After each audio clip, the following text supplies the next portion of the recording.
ভাইরে ভাই, কাউকে বাঁশ খাওয়াতে হলে এইভাবে খাওয়ান, জীবনেও সে রাগ করবে না।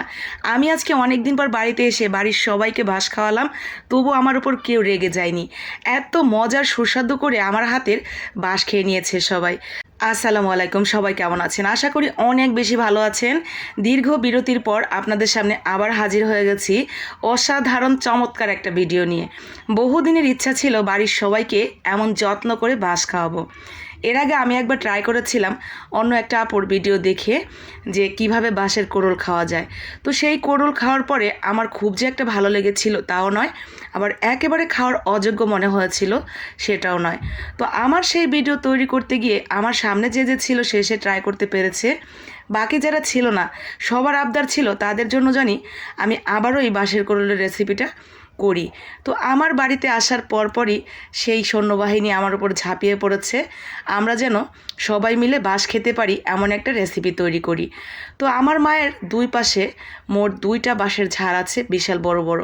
তো সেই বাঁশের ঝাড়ে মোটামুটি কোড়ল ওঠা শুরু করে দিয়েছে। তো আমি সেখান থেকে কচি কচি দেখে কয়েকটা বাঁশের কোড়ল নিয়ে আসলাম।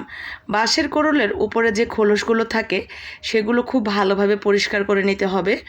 আর ভেতরে যে একদম নরম অংশটুকু আছে, যেগুলো একেবারে আপনার খেজুর গাছের মাথি বা নারকেল গাছের মাথি থাকে, ঠিক ওরকমই মনে হচ্ছে আমার দেখে। আর খুবই নরম, একেবারে হাত দিয়ে চিমটি দেওয়া মাত্রই এগুলো ভেঙে যাচ্ছে। তো উপরের যে খোলসগুলো ছিল সেগুলো আমি ধারালো একটা কিছু দিয়ে এইভাবে পরিষ্কার করে নিলাম। আর চতুর্দিকে সুন্দর করে কেটে কুটে একইভাবে সবগুলো রেডি করে নিয়েছি। এতটা নরম, একেবারে মনে হচ্ছে কাঁচাই খেয়ে ফেলা যাবে। তো আমি এখন এগুলোকে সুন্দর করে ধুয়ে নিব। ধুয়ে নেওয়ার পর সিদ্ধ করে নেব।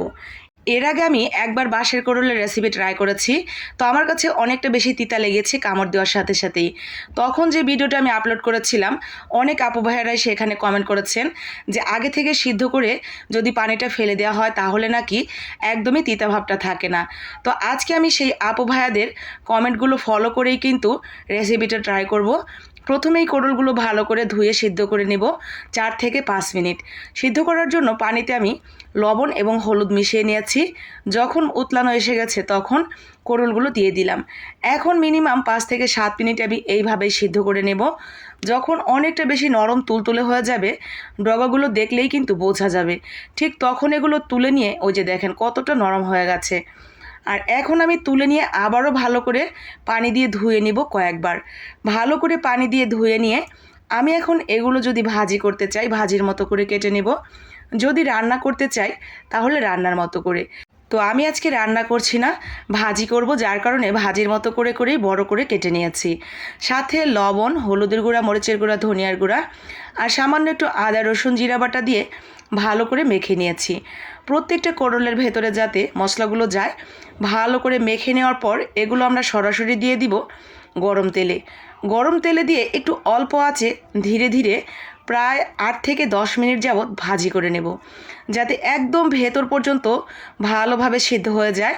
আর কোড়লের মধ্যে যে এক্সট্রা একটু পানি আছে, সেই বিষ পানিটা ভালো করে শুকিয়ে ভাজা ভাজা করে নিলেই কিন্তু রেডি হয়ে যাবে বাঁশ ভাজা বা বাঁশের কোড়ল ভাজা।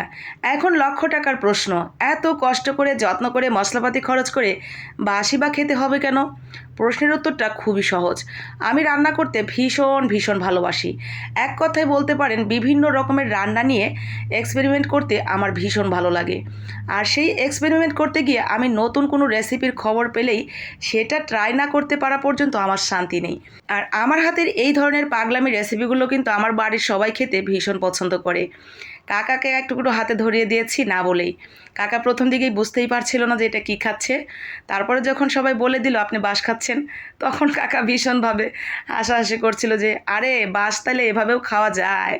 তো যাই হোক, আমরা সবাই অনেক দুষ্টামি ফাজলামি করলাম এই বাঁশ খাওয়া নিয়ে। আর এই দিকে পুচকো পাচকোরা যে কি অবস্থা করছে বিশ্বাস করবেন না। ওদের কাছে নাকি এত বেশি ভালো লেগেছে, আমার ছেলে তো মানে কাউকে দিবেই না এরকম একটা অবস্থা, কাড়াকাড়ি করে এই বাঁশ খেয়েছে। তো কি বুঝলেন, বাঁশ যদি কাউকে দিতেই হয় এইভাবে দেন, জীবনেও সে রাগ করবে না, বরং মজা করে খেয়ে আপনার উপর খুশি হয়ে যাবে।